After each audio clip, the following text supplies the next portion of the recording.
विरोधी खेमे में बीजेपी की स्ट्राइक जारी है। जल्द ही कुछ नए चेहरे पार्टी में शामिल हो सकते हैं। इसके अलावा मिशन 80 को लेकर बनाई जा रही रणनीति को लगातार धार दी जा रही। बीजेपी का उन सभी फैक्टर्स पर फोकस है जो 24 के महारण में उसके रास्ते का कांटा बन सकती हैं।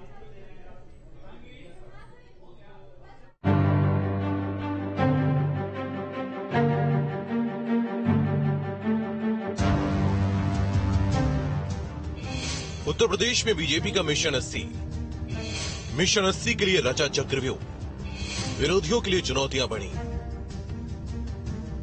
भारत के 36 राज्यों और केंद्र शासित प्रदेशों में उत्तर प्रदेश ही सबसे बड़ा राज्य है, आबादी के लिहाज से भी और लोकसभा सीटों के लिहाज से भी। इसलिए बीजेपी ने इस बार यूपी में मिशन 80 के लिए बड़ी पुख्ता तैयारी की है। एसपी के कई बड़े चेहरे बीजेपी में शामिल।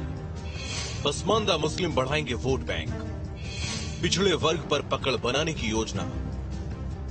बीजेपी ने कांग्रेस को उसका गढ़ कहे जाने वाले यूपी में मात्र 1 लोकसभा सीट तक सीमित कर दिया। 2019 के लोकसभा चुनाव में 5 सीटें जीतने वाली समाजवादी पार्टी के लिए भी अब चक्रव्यूह रचना शुरू कर दिया है। हाल ही में कई नेताओं को अपने साथ मिलाकर एसपी के वोट बैंक में सेंध लगाई है। पूजा पाल देंगी एसपी को बड़ा झटका। राजू पाल की पत्नी है पूजा पाल, जल्द बीजेपी में शामिल होने की खबर। पूजा फिलहाल प्रयागराज से एसपी विधायक है। कई और नेता भी बीजेपी के पाले में आ सकते हैं। इंद्रजीत सरोज भी देंगे एसपी को झटका। इंद्रजीत भी थम सकते हैं बीजेपी का दामन। 4 बार विधायक रह चुके हैं इंद्रजीत सरोज।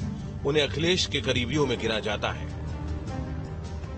एक प्रमुख नाम सामने आ रहा है, वो नाम है पूजा पाल का। पूजा पाल कौशाम्बी के चायल से विधायक हैं, स्वर्गीय राजू पाल की पत्नी हैं। और देखा जाए तो अतीक अहमद का जो ये पूरा कांड हुआ, जिस तरीके से उमेश पाल हत्या कांड के बाद जो पूरी सियासत गरमाई, उसके बाद अपने कई बयानों से उन्होंने समाजवादी पार्टी को असहज भी किया। पूजा पाल को लेकर ये खबर सामने आ रही है कि पूजा पाल कभी भी भारतीय जनता पार्टी का दामन थाम सकती हैं। इसके अलावा इंद्रजीत सरोज, वो भी कौशाम्बी से आते हैं, कौशाम्बी के मंझनपुर से समाजवादी पार्टी के विधायक हैं। उनके बारे में भी चर्चा है कि वो भी भारतीय जनता पार्टी के कुछ नेताओं के संपर्क में हैं।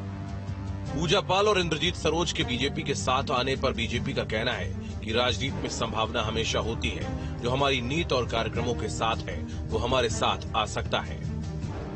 राजनीति संभावनाओं वाला खेल है, हमेशा संभावनाएं बनी रहती हैं, लेकिन हमारा बिल्कुल स्पष्ट मत है, स्टैंड भी है हमारी पार्टी का, जो हमारे साथ काम करना चाहता है, हमारे विचार से सहमत है और मोदी जी के और योगी जी के नेतृत्व में विकास यात्रा का हिस्सा बनना चाहता है, हम सबका स्वागत करेंगे। भारतीय जनता पार्टी वोट की राजनीति नहीं करती है। भारतीय जनता पार्टी व्यक्ति निर्माण की राजनीति करती है। व्यक्ति के निर्माण से समाज का निर्माण, समाज के निर्माण से राष्ट्र का निर्माण, देश का निर्माण।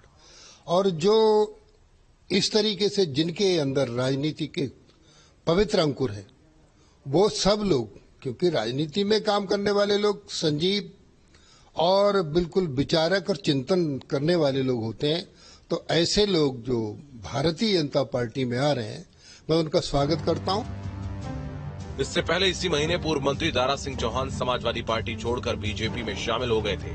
इसके अलावा एसबीएसपी के अध्यक्ष ओपी राजभर ने भी एनडीए का दामन थाम लिया। अब समझिए मिशन 80 को लेकर बीजेपी का गणित, जिसको मजबूत करने के लिए विरोधी खेमों में ये सर्जिकल स्ट्राइक की जा रही है। 16वीं लोकसभा के 2014 में हुए आम चुनाव, बीजेपी ने उत्तर प्रदेश में 80 में से 71 सीटें जीती। एनडीए के अपना दल ने 2 सीटों पर विजय पाई। ये बीजेपी का प्रदेश में सर्वश्रेष्ठ प्रदर्शन था।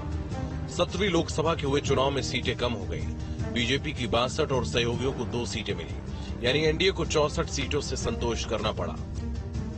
इन आंकड़ों को देखते हुए ही बीजेपी ने विरोधियों के खेमों में स्ट्राइक डाली और उन नेताओं को अपनी तरफ किया जो पिछले चुनाव में मिशन 80 फतेह के रास्ते में रोड़ा बने थे। Team news state.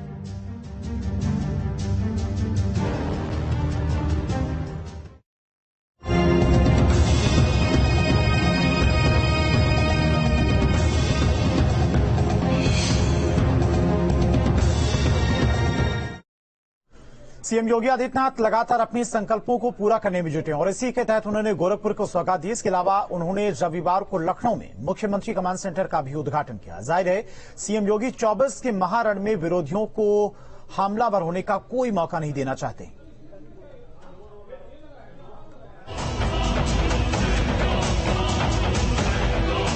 सीएम योगी की गोरखपुर को सौगात, अधिवक्ता चैंबर्स का किया लोकार्पण। सीएम योगी ने गोरखपुर को बड़ी सौगात दी है। दरअसल उन्होंने टीम की छांव में बैठकर वादकारियों के हित की लड़ाई लड़ने वाले वकीलों को सुविधायुक्त ठौर मुहैया कराने के संकल्प को पूरा किया। अधिवक्ताओं को 9.25 करोड़ के विकास कार्यों की सौगात दी है। कलेक्ट्रेट परिसर में बने हैं चैंबर्स। 3 करोड़ 46 लाख 21 हजार की लागत। मल्टी स्टोरी अधिवक्ता चैंबर्स बनाए गए। सदर तहसील में भी बनाए गए हैं चैंबर्स। 4 करोड़ 54 लाख 24 हजार की लागत। इस दौरान उन्होंने संबोधित भी किया। सीएम ने पिछली सरकारों पर निशाना तो साधा ही, साथ ही उनके संबोधन में 24 के महाचुनाव की झलक भी देखने को मिली। इच्छा शक्ति होनी चाहिए। पहले सरकारों में कार्य करने की इच्छा शक्ति नहीं थी। वे कार्य नहीं करना चाहते थे, समय काटना चाहते थे। सामाजिक न्याय के नाम पर परिवारवाद और जातिवाद को बढ़ावा देते थे। सांप्रदायिक सौहार्द के नाम पर गुंडागिर्दी और अपराध को प्रश्रय देते थे। अराजकता को बढ़ावा देते थे। विकास के नाम पर भ्रष्टाचार को बढ़ावा देते थे। आज प्रदेश में पिछले 6 वर्ष से आप भी देख रहे हैं, कोई दंगा नहीं। बड़े बड़े पर्व और त्योहार संपन्न हो रहे हैं, शांतिपूर्ण तरीके से हो रहे हैं। लोगों में खुशहाली है। इससे पहले रविवार को सीएम योगी ने राजधानी लखनऊ में लाल बहादुर शास्त्री भवन यानी एनएक्सी में मुख्यमंत्री कमांड सेंटर का उद्घाटन और सीएम डैशबोर्ड का शुभारंभ किया था। इस दौरान उन्होंने कहा था कि मुख्यमंत्री कमांड सेंटर और डैशबोर्ड बनाने का उद्देश्य डाटा कैप्चर करने के साथ उत्तर प्रदेश की अर्थव्यवस्था में तेजी लाना है। 24 का महारण नजदीक है। विरोधियों ने सरकार को घेरने के लिए कमर कस ली है। इस बीच सीएम योगी भी लगातार विरोधियों को पछाड़ने की जुगत में लगे हैं और साथ ही अपने तमाम संकल्पों को पूरा कर रहे हैं, जिससे विरोधियों की कोई भी मंशा पूरी न हो सके। Team news state. और इसी के साथ रुकते हैं यहां पर।